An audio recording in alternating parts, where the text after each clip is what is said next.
தமிழகமெங்கும் கிளைகள் கொண்ட Annamal institute of hotel management and hospital management படிப்பில் சேர்வதற்கான அட்மிஷன் நடைபெறுகிறது. கூட்டுறவு கடன் தள்ளுபடி மற்றும் மேகதாது அணை திட்டத்தை எதிர்த்து மயிலாடுதுறையில் விவசாயிகள் கண்டன ஆர்ப்பாட்டத்தில் ஈடுபட்டனர்.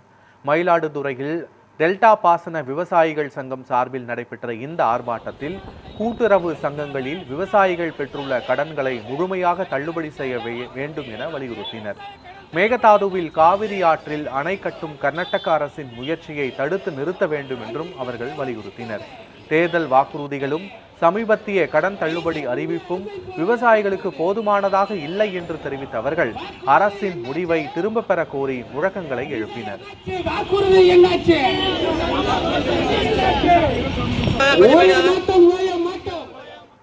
என் பேர் ஆர் அன்பழகன், டெல்டா பாசன விவசாயிகள் சங்கத்தினுடைய மாவட்ட தலைவராக இருக்கிறேன். இன்னைக்கு கூடியிருக்கிறோம் இந்த கண்டன ஆர்ப்பாட்டத்துக்காக. விவசாயிகளுக்கு கொடுத்த வாக்குறுதியை நிறைவேற்ற முடியாத சிஎம், அதாவது தேர்தல் அறிக்கையில அவர் கொடுத்தது 5 ஏக்கருக்கு நாங்க முழுமையாக தள்ளுபடி செய்வோம் என்று சொன்னார். அதுக்காக நாங்க இதுவரைக்கும் திமுக அதிமுக ஆண்டதுக்கு பிறகு இன்னைக்கு மாற்றாக இருக்கு எங்க பிள்ளைகளை எங்க விவசாயிகளை எல்லாம் ஒன்று சேர்ந்துதான் இந்த சிஎம் நாங்க தேர்ந்தெடுத்தது. அந்த தேர்ந்தெடுத்ததுக்கு நன்றி கடனாக எடுத்தவுடனே விவசாயியோட அடி வைத்து கைய வைக்கிறாரு. அது மிகவும் பெரிய தப்பு. மாண்புமிகு சிஎம்க்கு வேண்டுகோள் என்னன்னு கேட்டீங்கன்னா, அதிகாரி பேச்சை கேட்காதீங்க. அதிகாரிகள் எங்க இருந்து வந்தாங்க? புதுசா இப்ப நீங்க தேர்ந்தெடுத்தீங்களா? இல்ல, அவங்களும் அதிமுக திமுகவுல இருந்து வந்த அதிகாரிகள் தான். அவங்க நீங்க செய்யக்கூடியது செய்யாதவர்களுக்கு தான் தடுத்து நிப்பாட்டுவாங்க.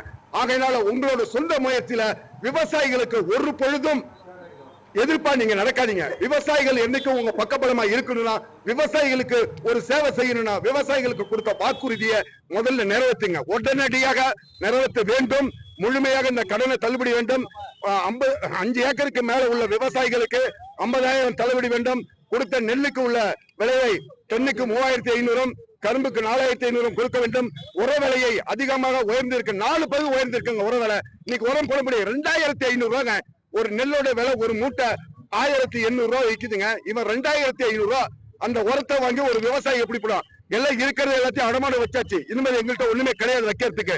இங்க கூடியிருக்க விவசாயி டெல்டாவோட விவசாயிகள் எல்லாருமே இருக்கிறோம்.